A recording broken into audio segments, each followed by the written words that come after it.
Hey everybody, welcome back to Card Curiosity, where we try to find the best possible ways to make a good return on your investment in the sports card world. And we're going to do another Rip It or Skip It video today where we break down a new product and see if it's something that is worth spending our money on. Before we get started, big thank you to everybody here in the last few weeks especially who have subscribed to the channel. It's been growing a decent amount here, and we're above 800 subs, which is a very cool spot to be, approaching that 1,000. So thank you very much for going along this journey with us. If you haven't yet, give this video a like and subscribe, and we're going to have some giveaways coming up here before too long. So jumping into the content today, we are going to break down 2025 Bowman University Chrome Sapphire football. This is historically in the last few years has been one of our favorite things to rip, primarily because they look awesome and you can get a lot of really fun college players in this product. So it comes out, I believe, the 21st, November 21st. It's going to drop at, what does it say, 12 o'clock Eastern. So you'll have to get ready. I don't know that this will sell out quite as fast as some of the other things. College football's somewhat of a more, I guess, narrow focus, but you can see what some of these cards are going to look like. They are very, very nice, especially if you can hit the right ones. So Topps is going to have these at $180 per box, they say. So that's what to expect on the price. Just as a reminder, I guess I skipped this part. When you look at 4 criteria as we kind of grade the product here, the first is the price, to determine that if it's too much, too little for what we get. Number 2 is the checklist. We got to make sure we can hit the players that are going to command the most dollars for our cards. Number 3, we look at the gradability. We have to make sure these cards can be sent to PSA and have a good chance at getting that 10. That's where we're going to make the most profit. And then finally, the desirability of these cards long term. We want to make sure that these are cards that collectors are going to want for many, many years, if not until we're ready to unload them. So that's where we're at here. Jumping back to the price, that's the first section here at $180. These days, anything below $200 is normally pretty good. You got to at least give it some points there for that.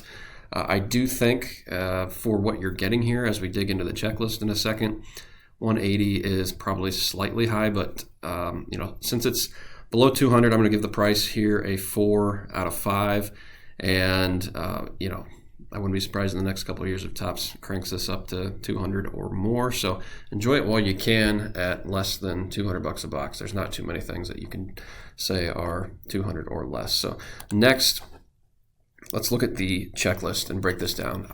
This is one of my biggest concerns, and I'm going to kind of flag plant right here and say that NIL has absolutely ruined college football cards, in my opinion, because you now have players that are split between Panini and Topps as far as exclusive signatures and cards go. And so a lot, at least the last year and this year, a lot of big players have not been in Bowman University, and that's a problem. And so that's going to be the same this year. For me, personally, being an Ohio State fan, I want my Ohio State players to be in Bowman U, and all the big names are over on Panini. And so that really hurts this product, not just for me, but from a value standpoint. Ohio State players command a ton of value, and their cards are always worth a decent amount. So we have, on the checklist side, 200 cards, 200 players. It's going to be the same as Bowman Chrome, and that is a huge checklist, especially when you're not going to have some of the superstars that we need in college football. No Arch Manning, no Carnell Tate this year from Ohio State, no Jeremiah Smith, no Julian Sayin. Some of the biggest names out there are not even in this product, and that's going to hurt the value long term and the ability to kind of pull cards that are valuable. So there's going to be a ton of names. At 200 names, there's a ton of players in college football. There's going to be a bunch here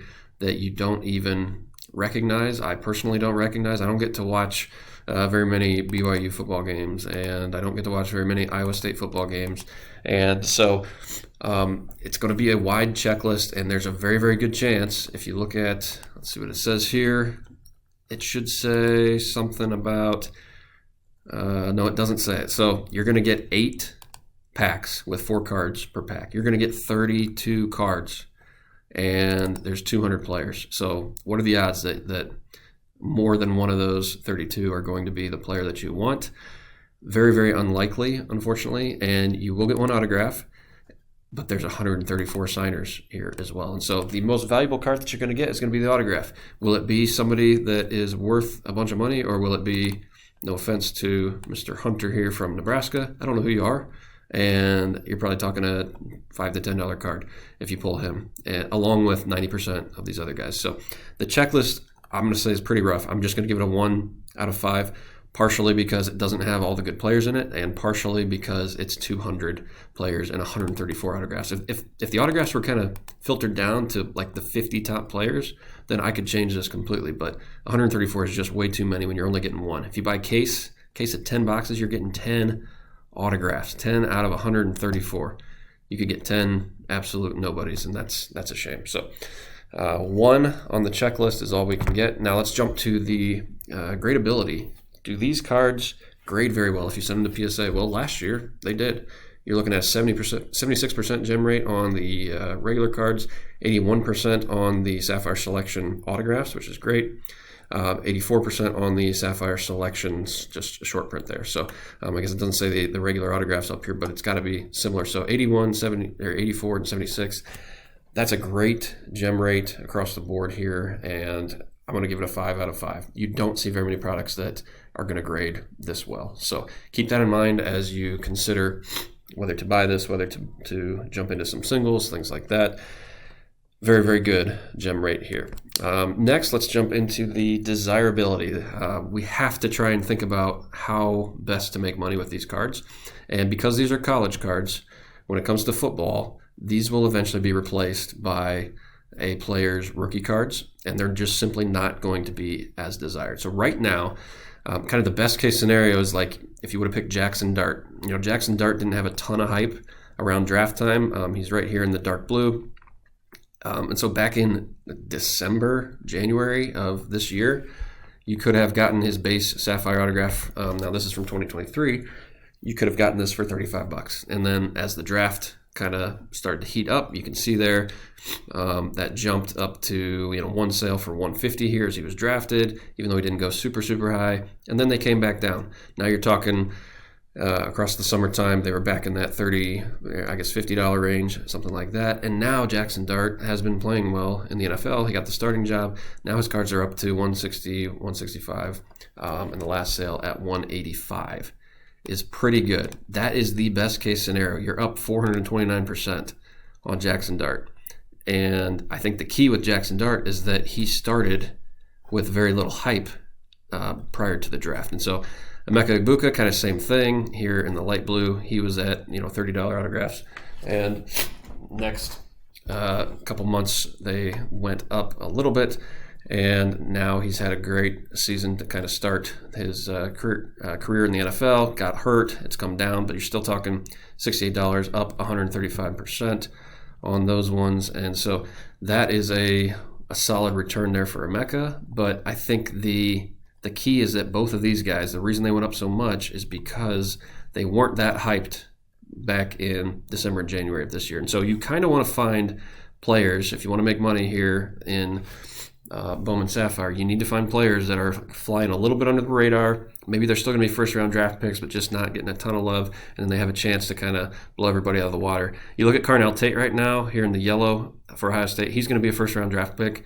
He's a great receiver, but people are starting to realize that he is. And so now the expectations are maybe getting a little too high as you head into the draft. And so I'm going to be careful with Carnell Tate. He might be somebody that you sell in the college football playoffs if you already have his stuff. And again, he's not even in the product this particular year, so you'd have to do that with last year's stuff. So I do think the play, you can't hold on to these forever. These are not going to be cards that people want forever, but you can make money on them if you buy singles and you sell them either hopefully in the preseason or as a player starts to get more playing time in the NFL, you can make some money. So, and then lastly, I'll just kind of show you the big board projections here for the NFL draft. There's not a ton of players. There's a few that are going to be in this first round that have Bowman cards that we really, really want. Mendoza's going to be the guy that you want to chase. He'll be the first quarterback off the board. Great arm, plays for Indiana. Indiana's a great team. His cards are already super expensive, and so it's going to be tough to make money with him if you buy his singles. Now, if you hit one of his autographs or something from Sapphire, you're in great shape. Ty Simpson, he's been around for quite a while, but he does have cards, and so if you find some Sapphires of him, you could do decent. Jordan Tyson, receiver, I believe he has first in here. Dante Moore with Oregon. We'll see what his draft type could be like. I could see him being kind of a sneaky play if you wanted to buy singles. At some point, we'll just have to see how hyped he gets. Jeremiah Love, everybody knows who he is, best running back in college football probably, and his cards prices are already up quite a bit. So you'll kind of have to be sneaky. Maybe Lenore Sellers is a name that they're not going to make the playoffs, and so maybe there won't be a ton of buzz around him in January. You might be able to snag some of his cards for cheap, and if he gets drafted by a decent team, maybe he gets to play quarterback and generate some buzz, and you can make some money that way. So anyway, that's what we have here today. The desirability, I got to give that score a 4 out of 5, again, because you can't hold them forever. But a lot of people, a lot of college football fans are going to like these at least until they get to the NFL. So you add up all the scores, you get a 4 for price, 1 for checklist, 5 for grading, and 4 for desirability. That gets you to 14 out of 20. And I would normally say this is a rip, but because the checklist is so big, just a bad score on the checklist can ruin the entire product. And in my opinion, that's what we have here. So I'm going to say skip this and instead look for singles of the players that you want. And, if you were going to spend, $1,800 on a case of this stuff, I'd rather just spend $1,800 in breaks on Fernando Mendoza and try to get some nice cards of him instead, if I'm being honest. So hope you enjoy this. Let us know what you're buying if you're going to pre-order this. Until next time, stay curious.